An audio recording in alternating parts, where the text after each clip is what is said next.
Year 4, Homework 3.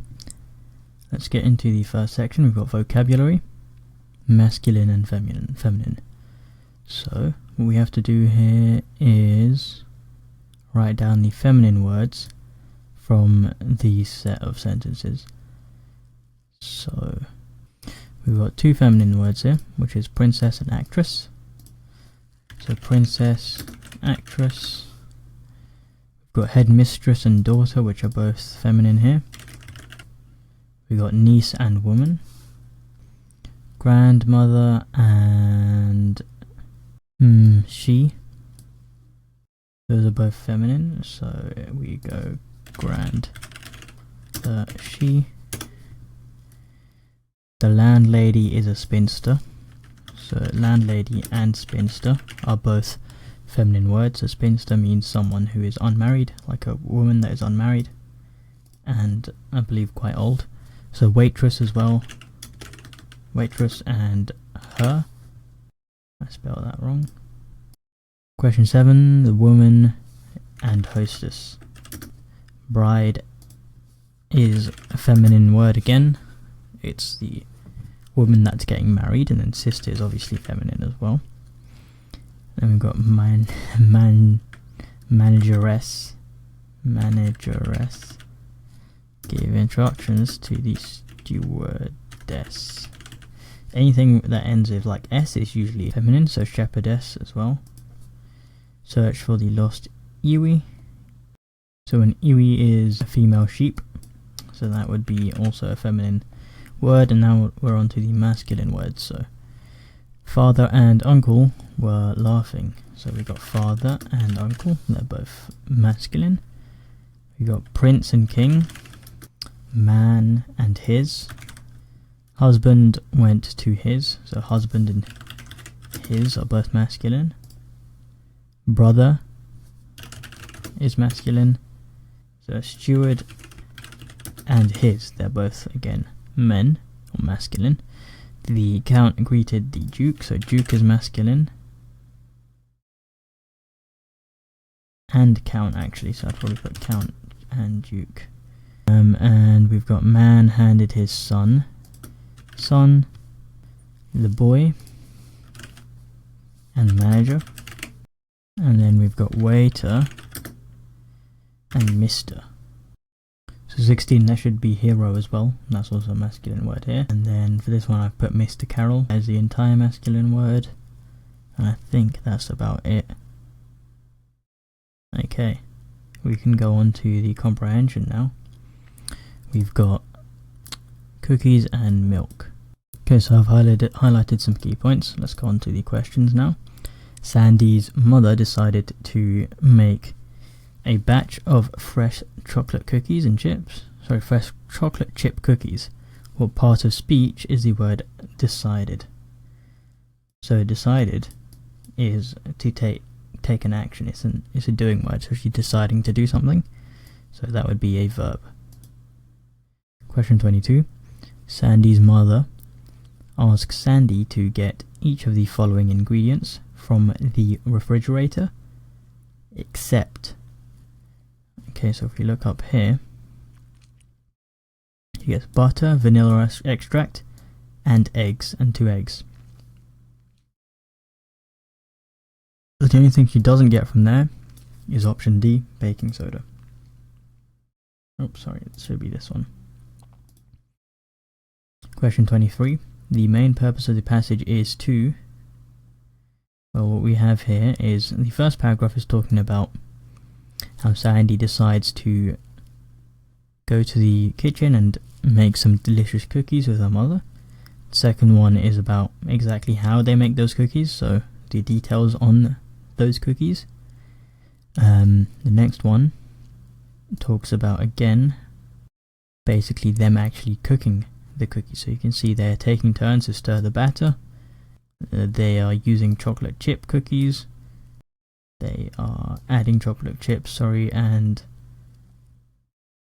later down the line again, next paragraph is about spooning it out into small chunks, placing it onto a baking sheet, and then the final paragraph is after they finished cooking it, They use the oven mitts to lift the cookie sheet out of the oven and pour 2 glasses of milk and then enjoy the milk and cookies together. So the whole paragraph or the passage is about, first of all, the fact that they want to go and start making cookies together, and then the rest of the story is about them actually making those cookies and eating them. So let's see what the options here we have. The purpose is to describe the nature of the relationship, to explain why chocolate chip cookies are thought to be the best, to communicate history of baking chocolate chip cookies, or to illustrate a scene in which chocolate chip cookies are made. Now, there is no information about the history of chocolate chip cookies, so we can't BC. They don't explain why they're the best, or describe like the nature of the relationship between them two. What happens is they basically illustrate this entire scene where they make chocolate chip cookies together. So option D is the best option here. Question 24. What do Sandy and her mother do while the cookies bake? So we've got up here, and they set the timer for 10 minutes. While the cookies baked, Sandy and her mother cleaned the mess. So that is the answer here. Clean up the mess, option C. Which of the following sentences from the passage reveals how Sandy feels about helping her mother bake cookies? So actually we can look at the options here. It says Sandy had always eaten her mother's delicious cookies and now she had an opportunity to learn how to make them herself. That doesn't explain how she felt. Sandy enthusiastically licked the remaining cookie batter out of the mixing bowl. This is explaining how she feels, but only about the cookies. Sandy held the dry mix bowl and watched her mother pour. Again, this is not explaining any feeling, so it shouldn't be C. This is so Sandy's mother poured 2 large glasses of milk, and the pair enjoyed warm cookies and cold milk together. Now this is only, again, revealing about, it actually doesn't even say anything about how she felt again. So actually we're left with option B, which is the only one that describes how she feels. So B is the only one where it presents how she actually feels, and she's enthusiastically licking the remaining cookie batter out of the bowl, and that's sort of signifying that she's enjoying this process, right? And she's enjoying helping her mother bake cookies. So option B is the answer here. Question, okay, we're on to a new comprehension now. Tomato failures. Okay, I've been trying to grow tomatoes on this balcony. My parents always grew tomatoes in the garden when I was growing up. I thought it'd be easy for me. Turns out I was wrong. Okay, so it starts off by talking about how they want to grow tomatoes, and it's not easy.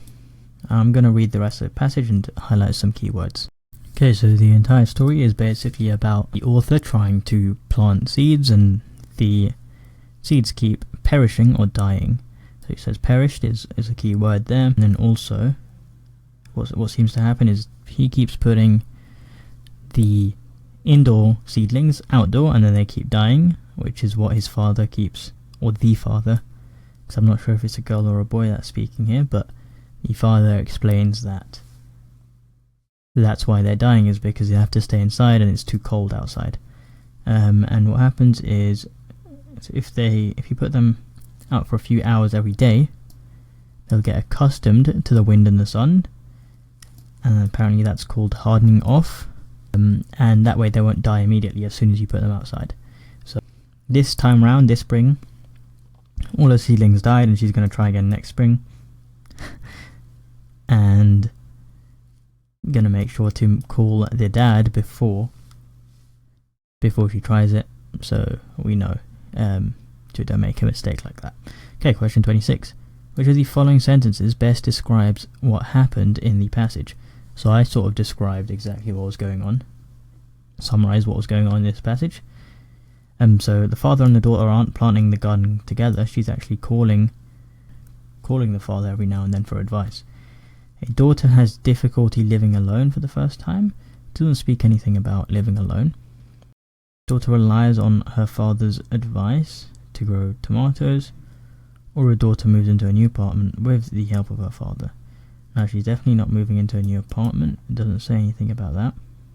But I think option C is probably the best option here, because she is asking for advice from the father on how to grow tomatoes, and she's reliant on that advice because she can't seem to grow them without him. So option C is the best option here. Question 27. What was the narrator's mistake with her first tomato plants? So you can see up here, they planted the seeds in tiny pots inside the apartment. They got enough water and light, and when they had green sprouts, the narrator put them on the balcony where they died. So putting them outside or on the balcony was the issue. So if we look at which option matches that, option A, sorry, is the best option there. Question 28. What does the phrase hardening off mean? Well, we actually saw this right here. It says basically putting them out for a few hours a day is how we get them accustomed to the wind and the sun, the seedlings, and that's called hardening off. So putting them out a few hours every day.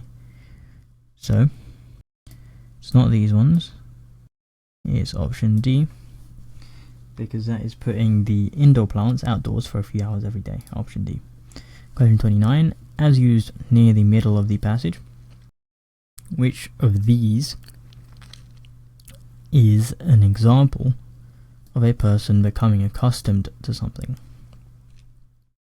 So you can see in the paragraph that getting accustomed to something is when you sort of have a bit of exposure therapy to it. So if you think about, they're only putting these seedlings outside for a few hours a day so they can get the sort of feel of the wind and the sun, and then putting them back in so they don't get overloaded.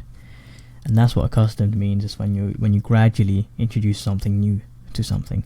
So if we look at the examples, Kate moved to a new school. It was tough at first, but she feels very welcome now. That's interesting. It's quite close. Lindsay ate all of her Halloween sweets in 2 days instead of spreading it out longer. That is definitely not close to the idea of getting accustomed to something. Amy is not the strongest player on her hockey team, but she loves the sport. Again, that's not anything to do with getting accustomed to something. Esport's parents were born in Russia, but she was born in Canada. Again, not to do with getting accustomed. So option A is actually the best here. So you can see she's moving to a new school. It's difficult at first, but she's getting accustomed to it, and now she feels very welcome. So it's this gradual process of something is very difficult, and as you get accustomed to it, it becomes easier and better. So option A is the answer here. Question 30. After hardening off, what is the next step the narrator must take with her tomato seedlings, according to the passage? She must water them, she must give them fertilizer, she must move them into larger pots, or remove the weaker seedlings. So you can see after hardening off, it looks like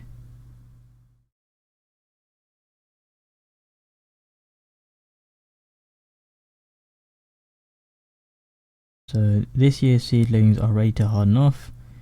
I'm putting them outside temporarily during the daytime, like my dad said. If they survive, then I'll need to transplant them into bigger pots. So it says this is what you have to do next after you do the hardening off. So option C. Question 31. Which of the following is not one of the lessons the narrator has learned by the end of the passage? So this is a lesson that she's learned. She's going to call her dad for advice before doing anything. That is a lesson that she's learned, so that shouldn't be the option.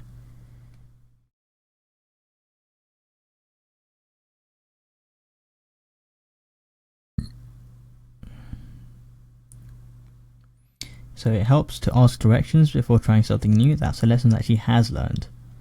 Indoor seedlings can't always survive outside. That's definitely something she's learned as well, because if you see at the start of the passage, you realise that because they kept dying. So and option A, there is a proper season for outdoor gardening. She also learned that it's best to do it in spring, which is why she's doing it in spring. So option D is the one that she has not learnt, and that's probably something that she thought at the start. Just because her parents could do it, she could do it, but she couldn't. Okay, question 32. According to the passage, tomatoes should be planted outside in winter, spring, summer, or autumn.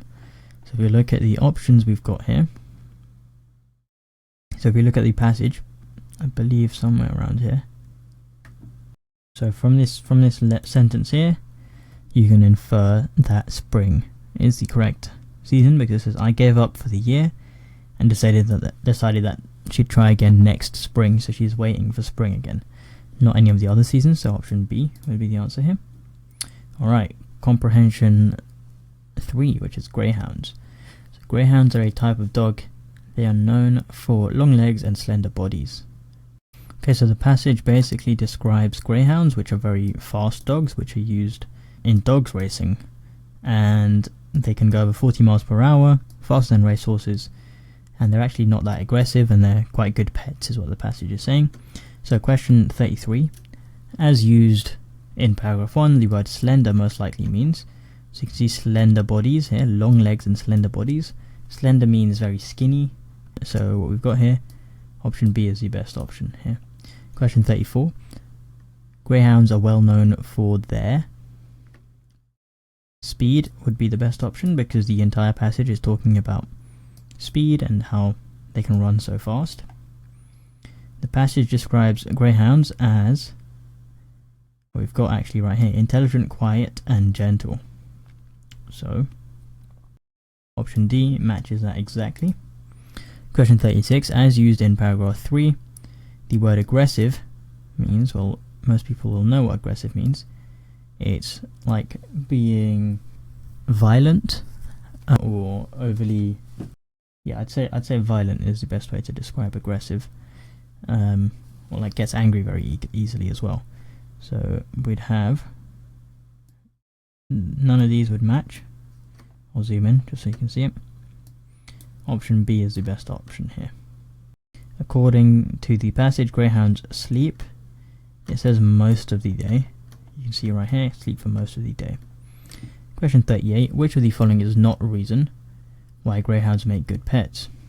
So it says they are intelligent, which makes them a good pet, and quiet and gentle, so it shouldn't be any of those. So it shouldn't be this one.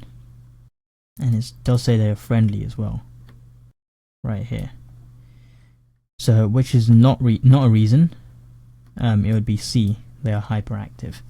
It actually says they're not hyperactive, so this would be untrue as well. But that's the end of the comprehension section. Let's go on to the close section. Okay, vocab builder exercise now. We have got question 39. So by now you've probably heard the disease called coronavirus, or as doctors and scientists call it, COVID-19. It's all over the news. Your parents are something discussing it. So probably discussing it would work here. And cities and schools are taking steps to prevent it from spreading. But what do kids need to know about this disease? Question mark. So it'll be option B here. This article has a scoop on COVID-19. So the term coronavirus actually refers to I believe it's, what can we fit into here? A family of viruses that causes many different types of diseases, including the common cold. So COVID-19 is a novel coronavirus, which means it's a new disease, something to scientists and doctors. Unfamiliar is probably the best one here, and uses unfamiliar to scientists and doctors. So its name is actually a mashup of the words corona, C-O. Corona means crown. In Latin, coronaviruses are named for the crown-like spikes on the surface. Virus, V-I, and disease, D, which is why you've got COVID-19. Comes from the year 2019, when the disease was first detected, I think would be the best one here. Some diseases start in animals before spreading to humans. These types of diseases are called zoonotic. Zoonotic, that's how you pronounce it. Cows, bats, and camels are among the animals that have spread diseases to humans in the past. So option D. COVID-19 is zoonotic, with first cases of popping up in December 29 in China. The affected humans were all connected to the nearby market, where live animals were sold, and where experts think the disease got its start. So that's where the disease started. So scientists first began to detect cases of COVID-19 in China late last December. It's now spread to at least 114 countries and some 118,000 people around the world. So infected is probably the best one here. Infected some 118,000 people around the world. Okay, now on the next close we've got, so 10 miles are soon gone over on a swift horse, but yet when we reached the borders of the lake we were quite something. So I think exhausted works best here. We were quite exhausted because they have been riding for so long, and our hearts failed us. The heat of the smoke was insufferable. The sheets of blazing fire flew over us in a manner of beyond belief. We reached the shore, however, coasted the lake for a while and got round to the something side. So I think the sheltered side of the lake is the only one that makes sense. There we gave up on our horses, which we never saw again. So we plunged down among the rushes by the edge of the water and laid ourselves down flat to await the chance of escaping from being burnt or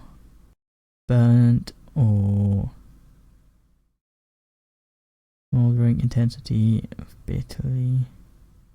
Maybe devoured would work here. The water greatly refreshes us, and we enjoy the coolness.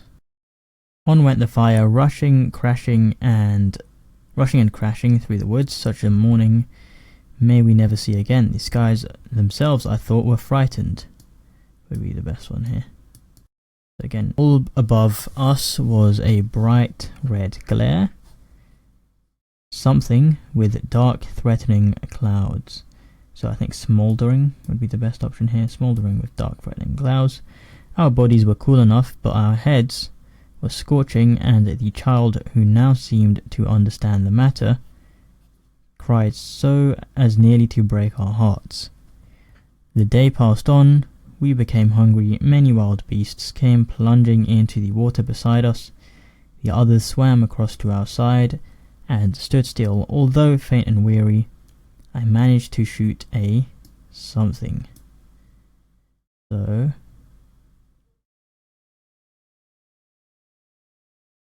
it looks like basically says, and we all tasted its flesh, meaning they all ate it. I think he shot something and ate it, so I think J would work best here. Porcupine. So they shot a porcupine and they ate it.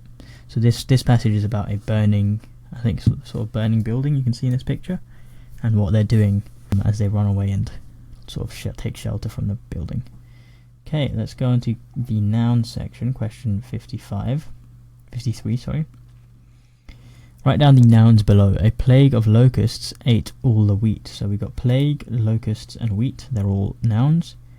The girl chopped wood for the fire. So girl chopped and wood and fire. But here, girl wood. Sorry, not chopped. Chopped is a verb. So girl wood and fire. The Tsar of Russia had great wealth. So Tsar, Russia, and wealth are all nouns. They're all objects or things. So this is a type of person, right? Rabbits eat grass, so rabbits, grass, and otters and fish. There we go, that option.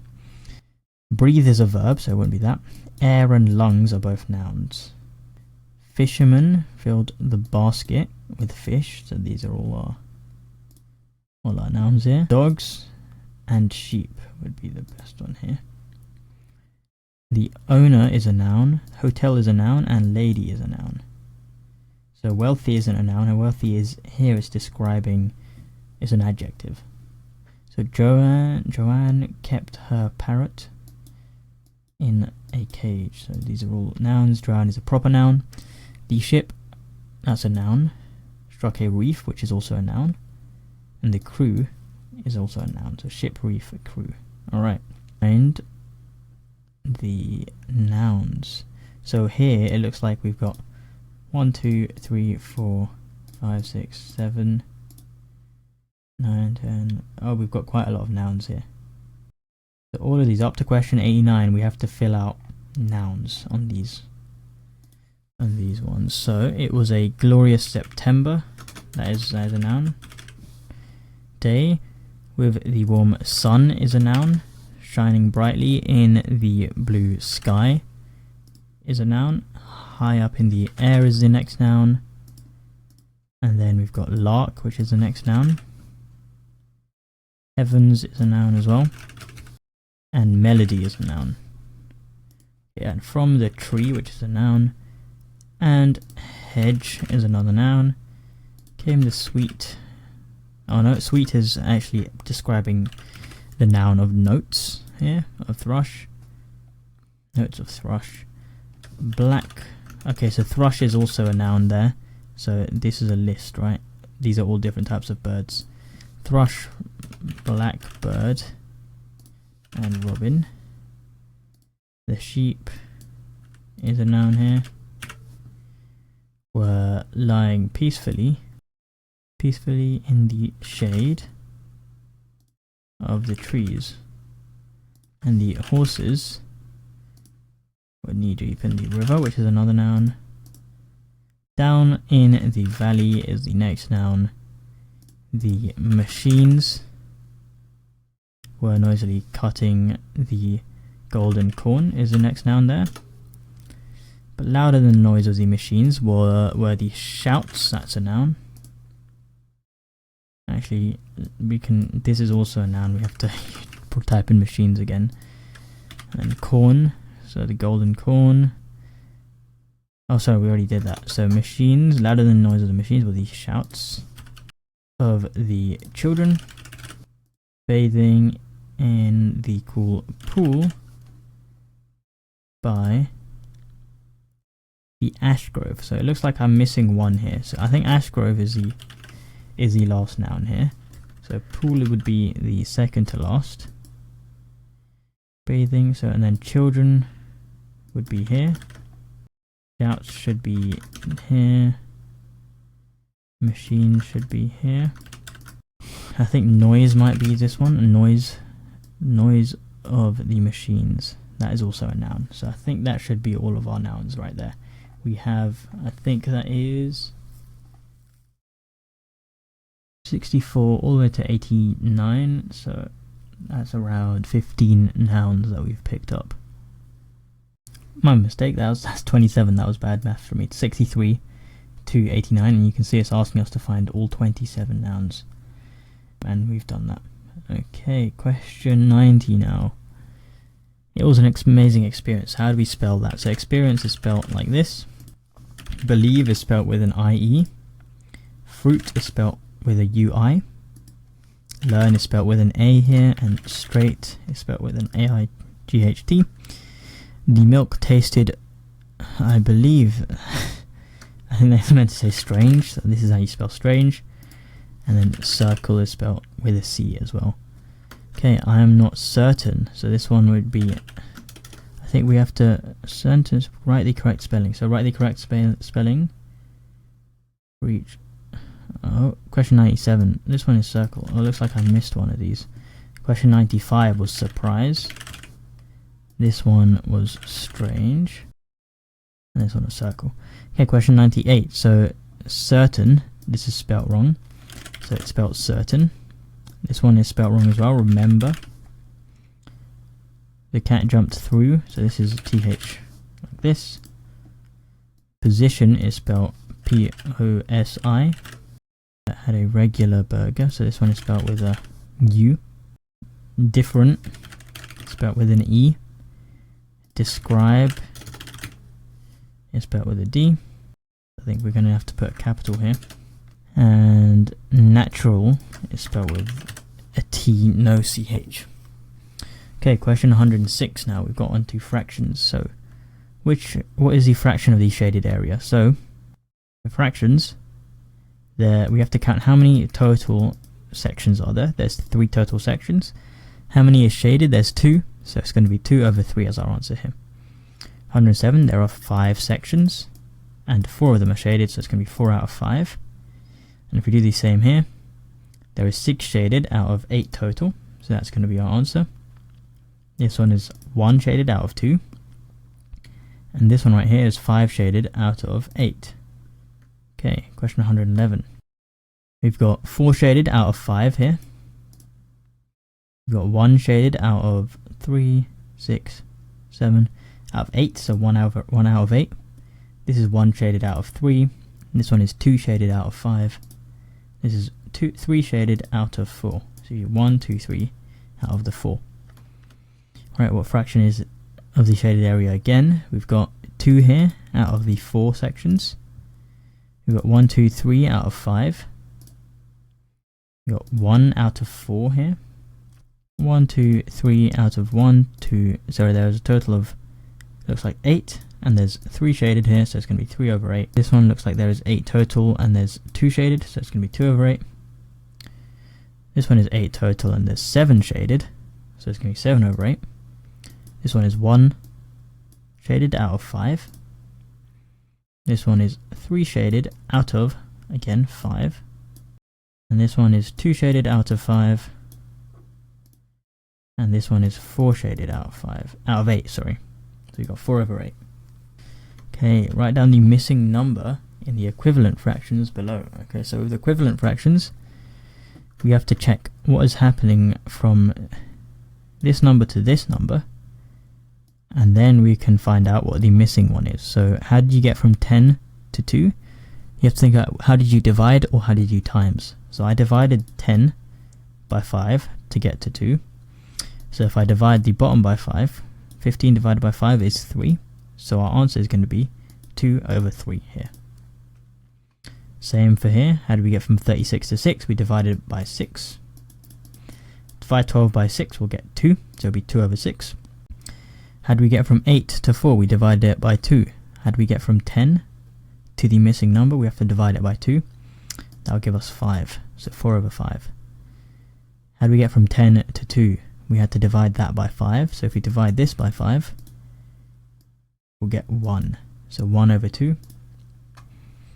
How do we get from 6 to 1? We divided it by 6, so if we divide 18 by 6, we'll get 3, so it should be 1 over 3 as our answer.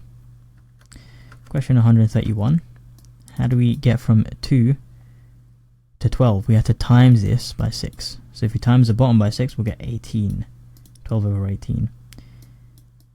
This one is times by 6, so if we times this by 6, we'll get, oh sorry, it's divided by 6. So if we divide this by 6, we'll get 4 over 6.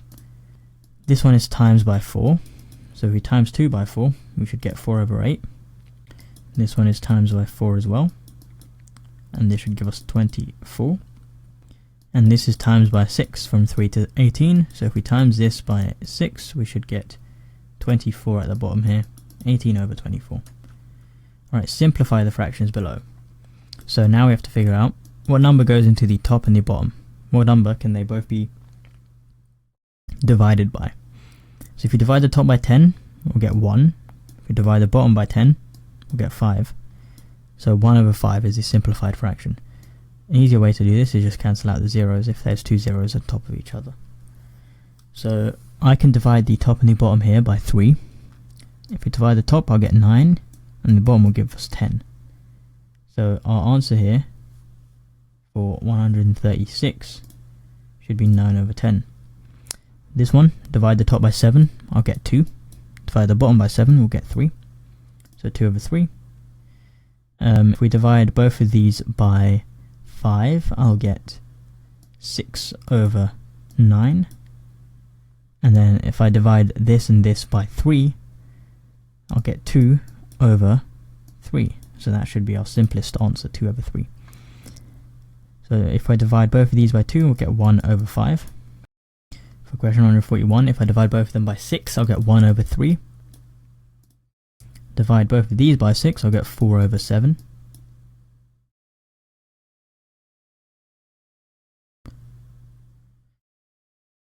Actually, I can't divide them by 6, my apologies. This one is divided by 8, so if I divide the top by 8, I'll get 4. Divide the bottom by 8, I'll get 4. I think this one is 3, my bad. So our answer here should be 3 over 4. If I divide these two by 2, I'll get basically 1 over 2. If I divide 18 by 9, I'll get 2. If I divide this by 9, I'll get 3. So 2 over 3. If I divide both of these ones by 6, or by 3, sorry, I'll get 2 over 9. That's our answer here. Alright, question 146. With these ones, you have to imagine, if you're converting to an improper fraction, you have to imagine a times symbol and a plus symbol. So if you do 10 times 5 plus 9, what you'll get is 59. And that goes at the top, and then 10 goes to the bottom. So we've got 59 over 10 as our answer. 147 here, you do the same thing, 8 times 2 plus 1, give us, should be 17. And then you leave it over 2, so 17 over 2. 4 times 9 plus 1 is 37 over 4. 3 times 5 plus 1 is 16. And then you leave the denominator as the same. Again, remember the times and the plus, so 10 times 5 plus 1, plus 9, sorry, is 59 over 10. And 151 here. Let me actually punch these into the divider. 16 over 3, 59 over 10. 151. So 2 times 4 plus 1 would be 9 at the top over 2. 7 times 5 plus 2, and that would give us actually 37 over 7. 4 times 5 plus 3 is 23 over 4. 8 times 2, 16, plus 1 is 17 over 2. 9 times 7 is 63. And then if you add the 8, it's 71 over 9. And 156. 4 times 9 is 36, and you add the 3, that'll be 39 at the top. 2 times 2 plus 1, so 2 times 2 is 4, plus 1 is 5. Then you put that over 2, you get 5 over 2. 5 times 8 is 40, add the 4 is 44 over 5. 7 times 5 is 35, add the 3 is 38 over 7. 2 times 9 is 18, add 1 is 19 over 2. Alright, now we're moving on to improper fractions to mixed fractions. So to do this, we just have to think about how many times does the bottom number go into the top number, and that's going to be our big number on the left, like this sort of number. So 3 goes into 10 3 times, so 3 is going to be our big number. Then what's the remainder? Well, if you do 3 times 3, it's 9, so that's 1 less than 10. The remainder is 1 basically, so we're going to have 1 here over 3. So again, if you think about, let's do the next one, 1 over 3. The next one is, how many times does 3 go into 22? Well, 7 times, because 3 times 7 is 21, and the remainder there is 1. The difference between 21 and 22, right? There's 7, 1 over 3. 6 goes into this, again, 3 times, because that will give us 18, and the remainder is 1 again. Oh, sorry, 1 over 6. 9 goes into this twice, that will give us 18. This time the remainder is going to be 2, because the difference between 18 and 20 is 2. So where are we at? Question 146. Okay, so 2/2 over 9, or 2 over 9 is the answer to question 164. 165, we've got 23. How many times 5 go into 23? 4 times, with 3 left over. So it's going to be 3 over 5. And then 166, 7 goes into 51. think it's 7 times, and that will give us 49. So 49, there's 2 remainder from there. So it's 7, 2 over 7 was our answer. 9 goes into 26. 3 times, 4 times, sorry, 2 times actually. 2 times, and that gives us 18. And the difference between 18 and 26 is 8. So there's 8 remainder from that division that we just did. So 2, 8 over 9 is our answer here. Great, this one. 10 goes into 59 5 times with 9 remaining. Because 10 times 5 is 50, and there's 59 here. 5, 9 over 10. Then we got 2 goes into 7 3 times, and that will give us 6 with 1 remainder. So 3.5. 8 goes into 35 4 times, because that gives us 32, and that means there was 3 remaining. So over 8. 2 goes into 9 4 times, and that leaves us 2 times 4 is 8, right? And then that leaves us 1 remainder. 5 goes into 17 3 times, and that leaves us with 2 remainder because 5 times 3 is 15. Okay, 3 goes into 10 3 times, and that leaves us with 1 remainder because 3 times 3 is 9. So let's just fill these in. This one is this, and this one is this, and then 6 goes into 33. I think is 5 times, and that would give us 30. That means there's 3 remaining. So 3 over 6. And then 5 goes into this 6 times with 6 remaining. 5, because 5 times 6 is 30. So we got 6, and 5 times 6, 6, and then 6 over 5. Ooh, my mistake there. 5 actually goes into it 7 times. Because 5 times 7 is 35, meaning there's going to be 1 remainder. So it's going to be 7, 1 over 5. Alright, that's the end of the math section. Let's go into NVR analogy now. So analogy, you have to look at how does this shape change to the next shape, and then do the same thing for the test shape right here. So what happens from left to right here? The heart turns from black to white. So if we turn this, I believe it's a spade, in from black to white, that would be B. Now here on question 177, we're going white to black, so this one should turn into a black pentagon, which is option D. This is not the same shape, it's a bit rotated. 178, nothing changes actually, apart from the shape gets smaller. So we should have something here that is just the same but smaller. So C and E aren't the same, and neither is D and A. So B is the answer here, because the other 2 arrows are pointing the wrong way. 179. The arrow now, there's 2 changes happening now. So first of all, it goes from black to white. So this one should go from black to white. So let's cancel out any of them that aren't white. And second of all, it rotates 90 degrees.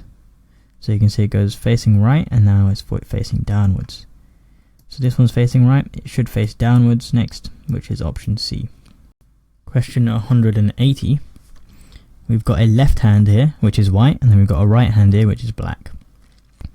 So this left foot should relate to a black right foot, I believe.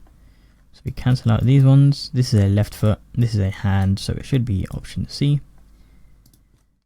Which is, there we go, option C. Okay, verbal reasoning now. Find the hidden word. So we've got a 3-letter word that is hidden in this sentence. So we've got my looks awful. You can see the word saw is here, hidden in this sentence. So in this sentence there's going to be something hidden. I can see it already. So I sit far. Sorry. Is it far? You can see there's a word sit in here. So we can type that in. Sit is our hidden word.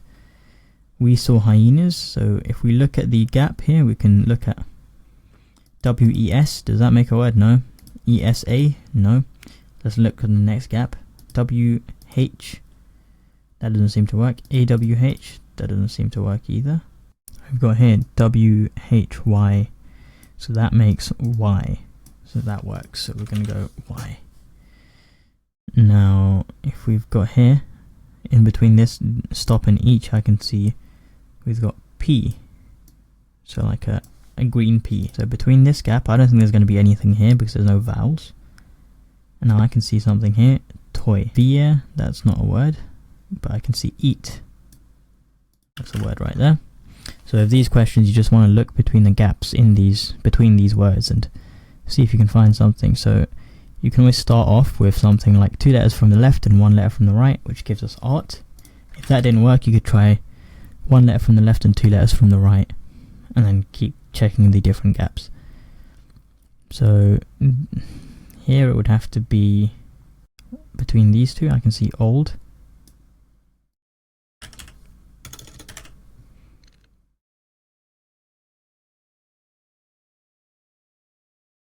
And right here I can see nut. I can also see C for question 189. And I'm looking through the gaps here. There's nothing here, there's nothing here. I can see, on this one, I can see sad as our answer. And there we go, that's the end of homework 3. Hopefully that was useful.